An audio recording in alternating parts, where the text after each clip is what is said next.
বৃহস্পতিবার আহমেদাবাদ লন্ডনগামী এয়ার ইন্ডিয়ার বিমান আকাশে ওড়ার পর আগুন লেগে যায় এবং স্থানীয় এক হোস্টেলের ওপর ভেঙে পড়ে। দুর্ঘটনায় বিমানে থাকা 240 জন যাত্রী সহ 260 জন মারা যায়।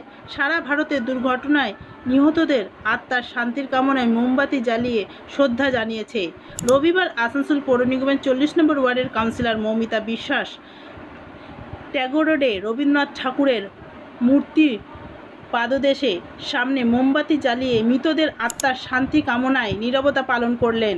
কাউন্সিলর মৌমিতা বিশ্বাসের সাথে এলাকাবাসীরাও মোমবাতি জ্বালিয়ে শ্রদ্ধা জানিয়েছেন। Green Asansol, clean Asansol. আমাদের তরফ থেকে প্রতিটা পরিবারের প্রতি জানাই আমাদের সমবেদনা এবং যারা আজকে এখানে শহীদ হয়েছেন তাদের আত্মার শান্তি কামনা করি।